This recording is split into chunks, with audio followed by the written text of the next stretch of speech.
Cool. Well, welcome this evening to our team information night. We are so glad that you could join us. You get kind of a private session. Let me just introduce you to our squad. So Anna Maria. Oops. So here's our team, our lovely team, and it's growing.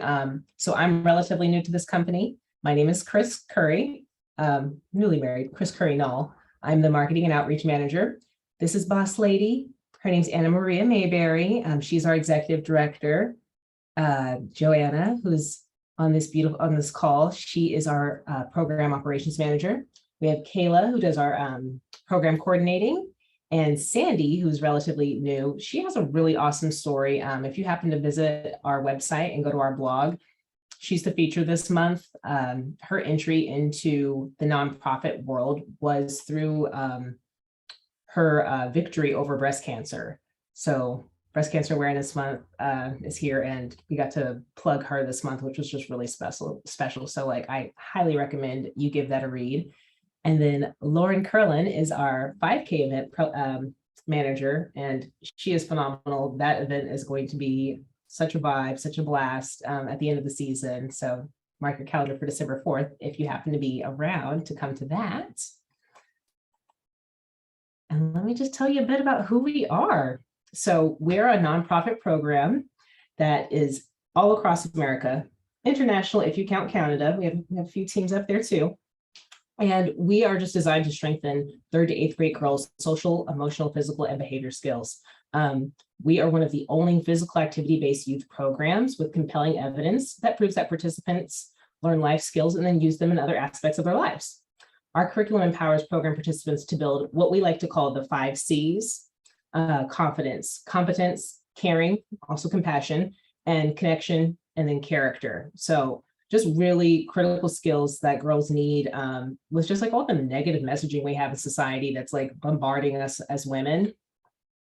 We want to just give them just little, like a toolkit, just essentially what these lessons provide are just like toolkits to help them navigate those social messages, the negative ones, be aware of their own emotions and how they're feeling, build better, richer connections with their friends, and just develop like a great value system. Oh, hi. We have one more join us, Maestra Cook. Welcome. I'll let you connect to the audio before I proceed so that you don't miss anything else. Okay, let's see that you're on. Welcome. So we're just going into the values and basically what we teach here at Girls on the Run. So our mission is to inspire girls to be joyful, healthy, confident using a fun, experience-based curriculum, which creatively integrates the running. Our vision is a world where every girl knows her limitless potential. I've had the opportunity to coach with this program, and I'm a runner myself. And so it's really cool to see how they, in the goals that they set for their running at each practice, it really does translate into how they view navigating challenges in their day-to-day life. So it really is just a great template. And I've always felt that way as a runner, just like that, the lessons that my career in running have just given me just such really great avenues for navigating adversity and confidence and just kind of dealing just building up resilience. So it's really cool to see how they apply it themselves. Go on to the next one. So we are all over the place trying to take over San Diego. We've empowered over 2 million girls since 1996. We've partnered with over 200 schools in San Diego County. There are more than 200,000 program participants ages 8 to 13 all across North America. And we have served over 11,000 kiddos in San Diego County since we started in 2006. We are currently available in 30 school districts, trying to add on to that. And it does seem like we are everywhere, and we are, but one challenge that we're still facing is that we need more teams in areas where there's just maybe a little bit less population density. There's still parents kind of dealing with some commute difficulties, and we still have a lot of demand in areas where you see that we're not available. It's just a matter of bringing a team to them. So that's one of our biggest goals, that like that there's no one emailing us, calling us with like, hey, like, can you get a team in our neighborhood? There's not one nearby. We want to make sure that we are fully accessible to everyone in San Diego County. So that's our big plan in the upcoming years. And let me just give you a little video because I could tell you all about us, but here's some great parent feedback.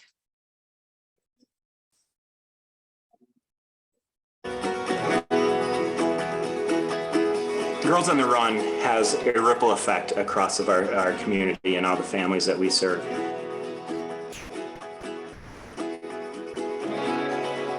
Girls that do Girls on the Run are better able to manage their emotions, that they make intentional decisions, and that they feel connected to their community. As a school counselor, I've seen a lot of social emotional bully prevention curriculum out there. This one allows for self-reflection that I don't think I've always seen in the other curriculum. It's not just something that would be nice to have, it's something that they really need, because I've seen the difference that it makes in young girls' lives. It's something that starts in elementary, where you plant those seeds and then you're able to see those seeds grow. It really brings together our school community with our staff and parents and cousins and aunties and uncles and everybody coming together to cheer on our young women who participate in Girls on the Run. It's exhilarating. It is so great seeing them clapping, cheering them on, and the look on our young people's faces, the pride, the smile, the sense of accomplishment. It's really uplifting for our whole school community and our families. I think every school should have Girls on the Run.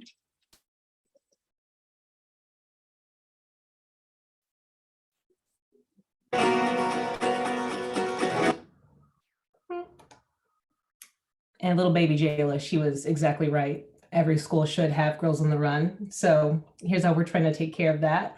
Why? What is our why? Like, why is there a need for a program that is specific to girls in this age group? So a recent Surgeon General report has just been sharing that girls' self-confidence begins to drop by the age of 9.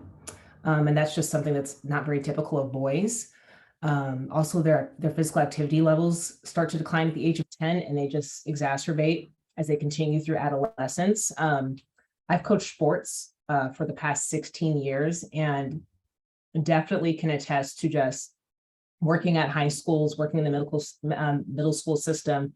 And like during PE, the girls are just sitting on the bleachers. I think some of it is like being self-conscious, like there's just a lot of like trolling and bullying that sometimes happens like during the kind of unstructured PE format that we see nowadays in public schools. So that's like a big deterrent. I know a lot of schools aren't requiring girls to, or requiring any of the kids to dress out. And so sometimes they're not wearing clothes that are like appropriate for physical activity. And then, you know, lack of interest, lack of confidence. You know, they're not always as motivated, and, you know, sports are not always the safest place for girls to participate, as we continue to see in the news. Hello, the Yates trials with soccer, Larry Nassar gymnastics. So we're trying to give them a nice space where they can be safe and explore their bodies, explore their athleticism, but also, you know, not have it be just about performance and you know, winning, but let it be about mastery and then applying the tools that they're getting from the running to their real lives. Since the start of the COVID pandemic, 79% of girls report feeling lonelier and more depressed. And 50% of girls ages 10 to 13 experience bullying. And sometimes the girls are the bullies, and we're here to help them too.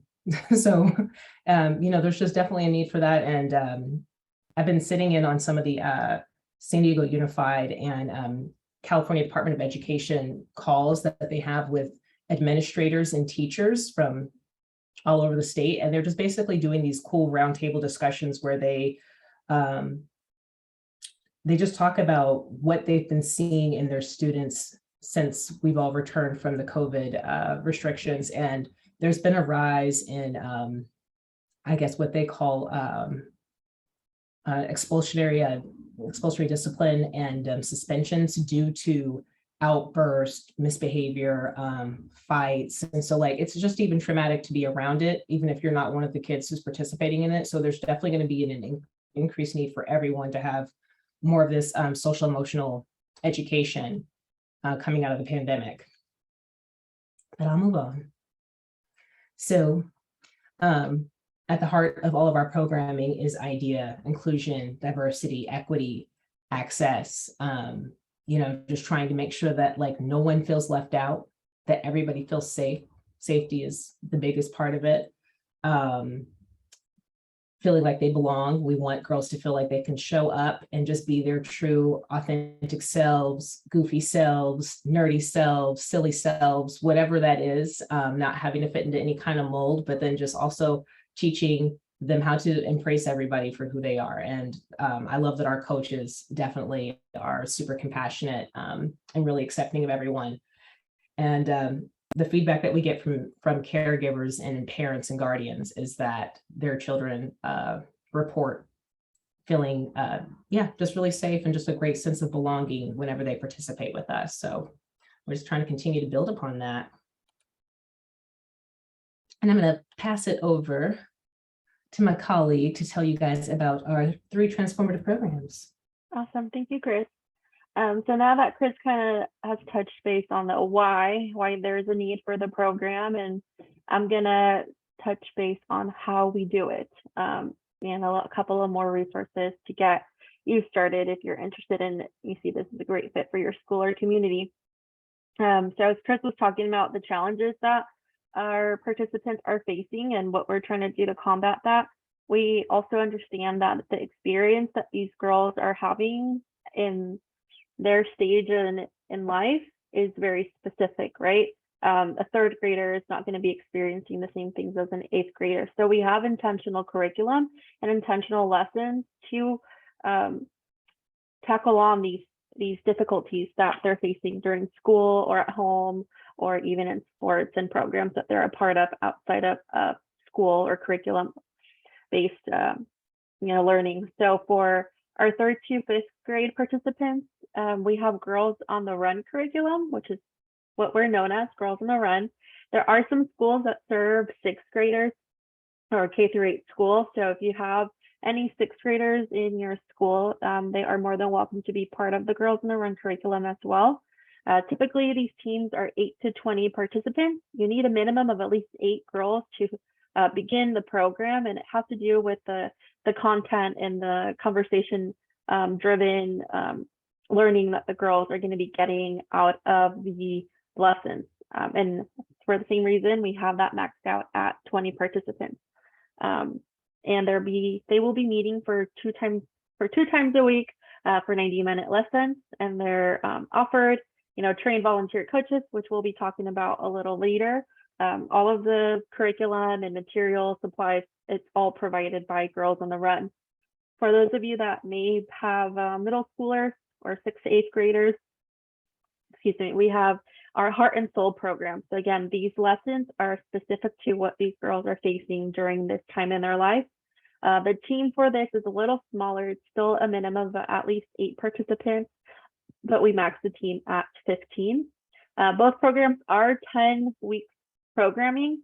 However, you will notice that our middle school Heart and Soul program will only meet once a week for 120 minutes. And they're provided with some physical activity trackers throughout the season to help them stay in track with their physical goals that they set for themselves at every practice. And one of my favorite things that we also get to do in programming for Girls on the Run and Heart and Soul is a community service project. So for Girls on the Run, the team, it's self-driven by the girls. They identify a community. There's lessons that lead up to identifying a community, identifying how they want to help that community, and coming up with a community service project and implementing it during practice time. The same goes for Heart and Soul. However, it's more of an individual project. So they do a community service project on their own, and it doesn't require any materials. It's just kind of extending a hand to someone that they identify in their community of people. And then something that's new to us is Camp Girls on the Run. We piloted in the summer of 2021, and then this summer we were able to bring it back again. And again, we're still serving all of the girls in San Diego County. These lessons are based on friendship and identifying emotions, and it's targeted towards participants entering 3rd and 5th grade. And they meet with their team for 4 hours, Monday through Friday. So it's a 1-week program. We have 2 different types of curriculums for Camp Girls on the Run. So these girls can be participating in the program for 2 weeks and experience something completely different from their first week. It doesn't matter what program these girls are participating in, they're still learning those lessons from the 5 C's that Chris mentioned at the beginning: the competence, caring, compassion, and connection.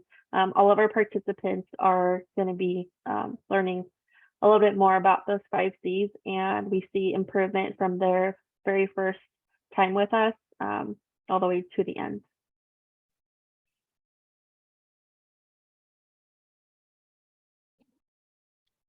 So you probably want to know, how can you bring one of these programs to your school? And thanks so much, Joe, for providing all that information.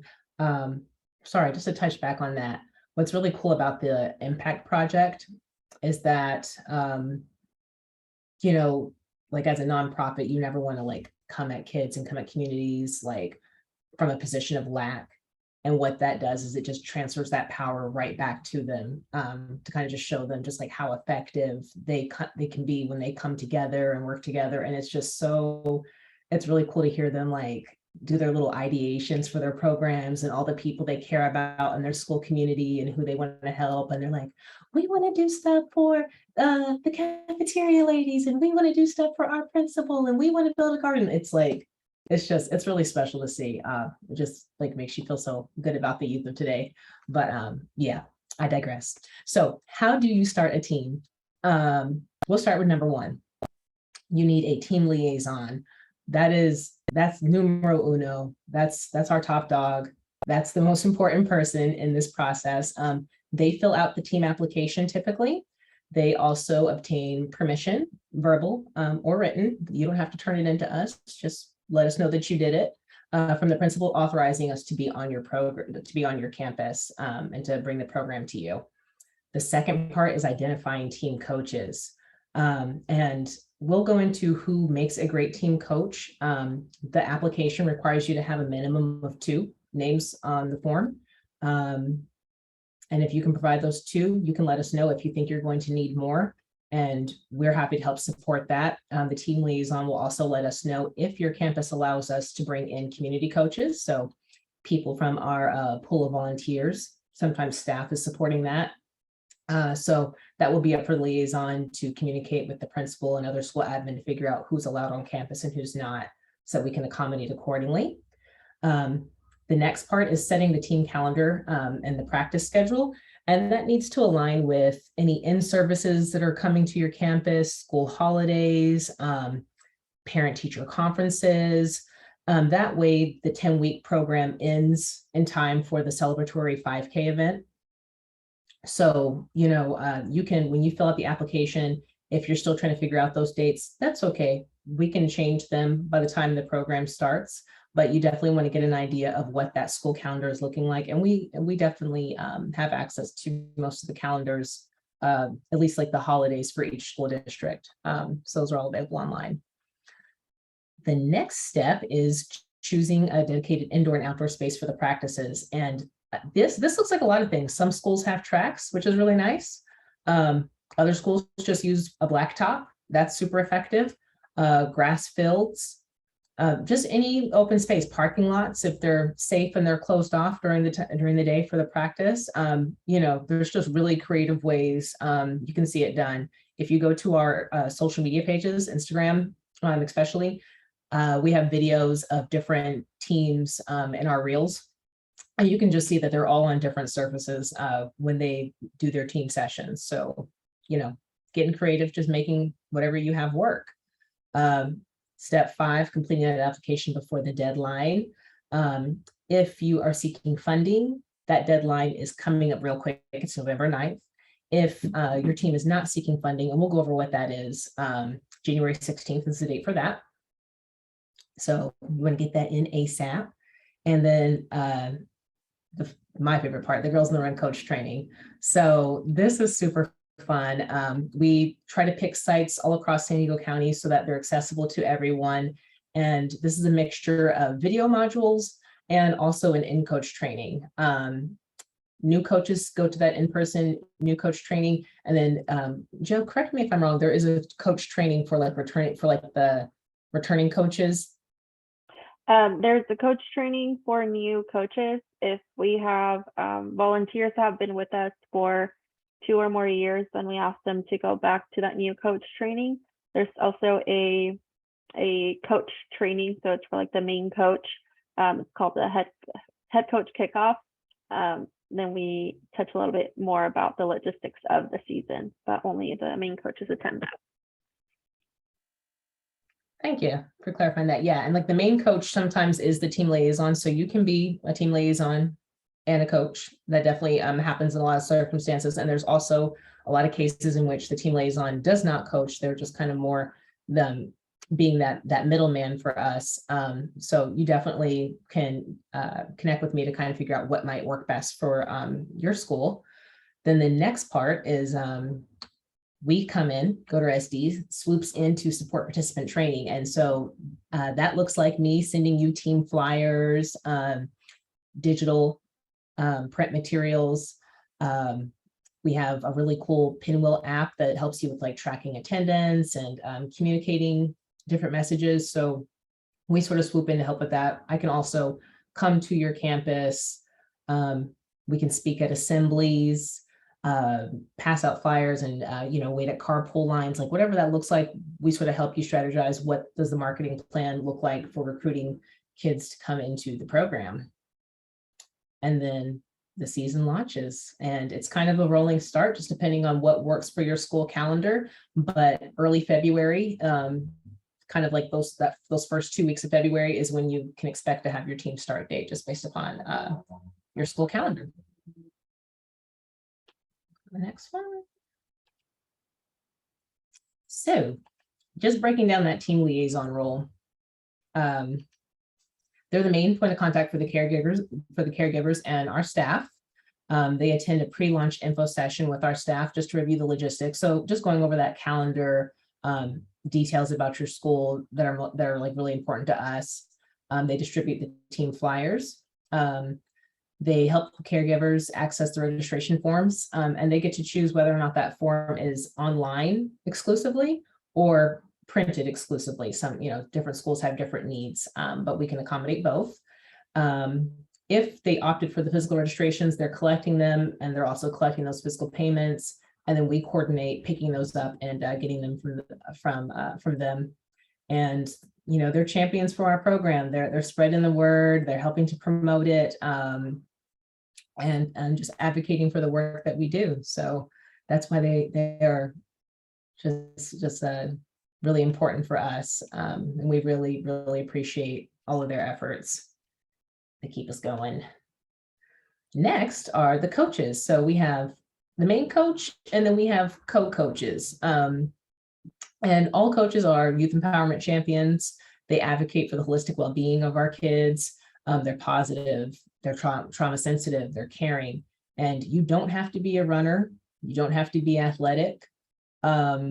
You definitely want to be able to be tolerant of like maybe being on your feet for prolonged periods and moving around, though, just because, there's a lot of little bodies to manage and care for. But whenever you have teams that have a good number of coaches, you can kind of delegate different specialties and tasks that kind of that are most suited to your needs and really make it work. We have some coaches who aren't physically so active, and they're really great with just like taking attendance, doing the admin, doing the prep of the lessons and setup. And the other coaches manage all the playing and kind of facilitate all of the more physical activities. So for the coach, we recommend that you get teachers, school staff, caregivers, PTA, and community members. They need to be 21 years of age, CPR and first aid certified. They need to have the background clearance check, female or femme identifying, and they're the primary communicator to the families. Coaches, just as important, but not quite as many requirements. same groups of people are welcome, 18 years of age. So we love to have like college students come in and help, especially those who are, in related fields, psychology, sociology, seeking volunteer units for their degrees. They also are required to have campus background clearance, and they can be any gender.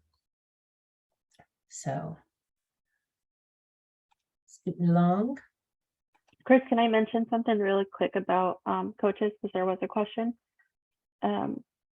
So when in the team application, when you're putting the application in, we're asking if your site or your team allows community members. So there's two parts to that. So community coaches are considered those community members. So they're individuals that go through our application process, our background check, our training. So they're vetted through Girls on the Run. They're not random individuals that we just put in with your participants. So they go through the same training as everyone else and have to pass that background check. There's another question about community participants. So some of our schools open the program to girls that may not have any connection or relation to the school or the team. So Mary Jane at Marcos Elementary can join the team at La Mirada because it's the closest team to her. So it's just something to think about if you can open it to community participants. That's it. Yeah, thank you. Yeah, it's really, and it tends to work out really well with the community, the schools that are open to community programs, into community participants. Yeah, and then just kind of like elaborating on some of the resources that we have. So we went over what the liaison gets, but like the program participants, they get that evidence-based curriculum, of course, activity sheets and journals, which are really cool, the T-shirts, some other program materials. They get the coaches. Super important to have just like that extra layer of mentorship and advocacy around the kids nowadays. Just people that like you can trust. It really does take a village, and we love to be a part of that village. Safe space for authentic expression that builds confidence. The unforgettable 5K experience, and the blingy medal that comes at the end of that, which is just like the symbol of anything is possible. They can achieve their goals when they put their minds to it. And it's just something that they kind of savor for a really long time. I love my medals, so I still have mine. And then for the caregivers, parents and families, we have weekly communications that we send out. The grown-up guide that helps foster the connection and dialogue between the participants. And we do have financial assistance programs. The coaches, they receive the coach training, and all the supplies that they need, the different materials just to execute the program successfully. What's really cool is they have like an opportunity to connect. So like we have one story of like these two coaches who met on a team. They didn't know each other before. They're both volunteering at the same site. They're community coaches, and they became besties. And then like over time, they one got married, and she had her co-coach be at her wedding party, and that was super sweet. So yeah, I mean, it is really great for just building connections. That's how I found out about this program when I moved to San Diego. I was just like, I don't know anybody, I don't know the city, and was just hoping to make some friends and meet people, and it really is great for that, because you're just around like-minded, really caring folks. Coaches also get the 5K event registration and volunteer appreciation perks and events. And we try to hook you guys up. We talk to different corporate partners, see if we can get gifts, do really cool activations with gyms and different businesses around town. We have 2 volunteer events during the year. We switch between North and South where they'll be. So the next one's going to be up in North County. And those are typically happy hours. Joe plans an excellent happy hour party. The food was bomb. Amazing tacos last time. So like, I won't spill the surprise for the next one, but it's definitely worth it. And it's really fun just to unify all of our volunteers together. So the fun stuff. Yeah, let's talk about some stuff that you're probably wondering, like, yes, it sounds all great, right? I want to bring it to my school, but how do we do it? What can we do to help out our families? We always try to emphasize that we don't want the cost of the program to be a barrier for you to consider bringing it to your school and your families and your participants. So we do a lot to try to break that barrier. We want to serve all the girls in San Diego County, regardless of whether or not they can pay the registration fee. So we are a nonprofit. We do charge for the program. However, there is opportunities for funding for your team, as well as funding, financial assistance for individuals on a case-by-case basis. So first, I'll start off with team funding, what that means and what that looks like, and then I'll talk about individual case-by-case basis if your team isn't eligible for one of these. So I'm going to put a link in the chat. This link directs you to the California Department of Education. So the way that we determine if your school or your team is eligible for funding is through a tier system. And we look at the percentage of students that are receiving free or reduced price meals. So we know that in California, there was an awesome law that was passed that regardless of percentage that all students receive meals during school hours, which is great, right? However, the California Department of Education is still tracking that FRPM data. So that's where we're pulling our eligibility from. So a tier 1 school that has 75% or higher FRPM, the registration cost drops from $240 per participant to $15. And there's additional resources that we can chat about on a one-on-one basis about what those other additional resources look like. If your school is a tier 2, that means that it's 74.99 to 55% FRPM, then that registration fee gets cut down to $100. So there's a $140 registration fee per participant. And then the tier 3 is any schools that are 54.99 or lower FRPM. There is no price adjustment to that. However, we recognize and understand that not all of the participants that are coming to Girls on the Run fall in that financial privilege, right? So we offer that case-by-case financial assistance. If you have any questions about the funding and tiers, if you're confused, if you're not sure in that link that I sent where to look for your school, please feel free to reach out to Chris. We will be sharing her contact information, and we're more than happy to guide you through that process. So what does the registration include? The 10 weeks of programming, right, that we discussed earlier for Girls on the Run and Heart and Soul. The curriculum materials, you don't have to worry about coming up with any of the lessons. We literally have a big fat book that we provide all of our teams with lessons and outlines and resources, plus the training to help you implement this life-impacting program to your participants. It also includes a t-shirt and a water bottle for your participants, and the 5K event registration and finisher medal. So coaches and participants don't have to register to the 5K. It's already part of the program. If you haven't noticed, we're more than just a running program, right? But we do celebrate at the very end with our 5K event. And we're not asking those participants to pay an additional fee, but we do invite their families and their friends. So if they want to be a part of that celebration, there is a small registration fee to be part of the event, or they can just be a spectator.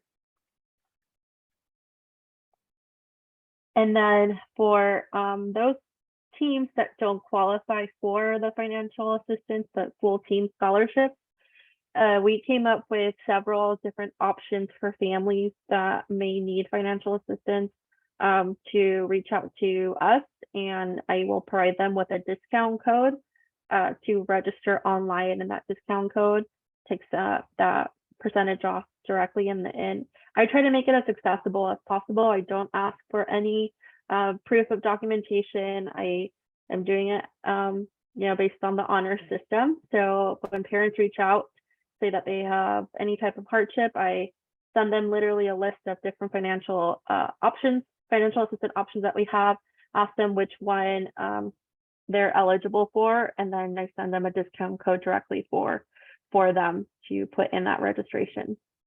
So as you can see, any type of government assistance that families may receive, which includes food stamps, Medi-Cal, Medicare, WIC, EBT, any type of government assistance or equivalent aid, that registration fee gets reduced to $15. So whether your team's a tier 2 or tier 3 for the 140 and 240, we still have families that are eligible from those teams to have it for $15. For our military families, if they have a participant that's dependent of an active reserve or retired military member, then we have $35 off that registration fee. Family discounts is for participants who are within the same household and are enrolling 2 or more girls. That second registration fee has 15% off. If you're a coach and you have a participant, we give you a discount code for being a Coach Rockstar. So there's $25 off that registration. And any of these can be paired with a payment plan. So there's an option throughout the registration. If parents need to do 2-part payments, they pay half during the online registration, and then the other half 2 weeks after the program starts. So it's around the time that registration closes. I'm sorry, they have 2 weeks after registration closes to make the second payment. And then lastly, some of our families don't qualify for any of the financial assistance I mentioned above. So there is an income household size lighting scale that we can also offer them.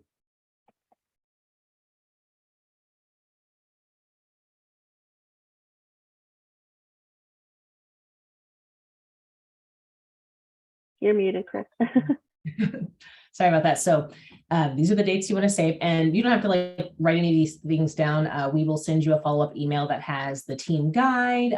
If you like this presentation, I can send that to you too.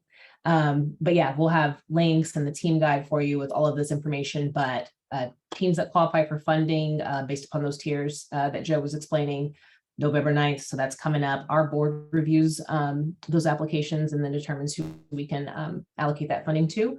And then all other teams, January 16th.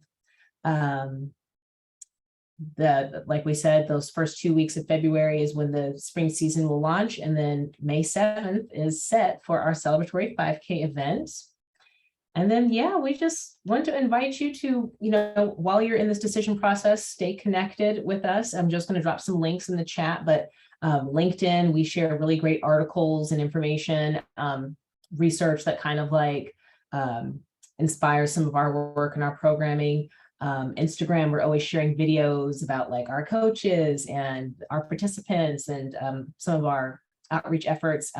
YouTube channel, this presentation will be sent to you, but also it will be available on our YouTube channel. Plus you can see our participant email up there too. We have a newsletter. You're welcome to subscribe to that. Highly recommend. Of course, our website, and then on Facebook, you can join that page. And if you become a coach, we have a special coaches group and volunteer group that you're welcome to join.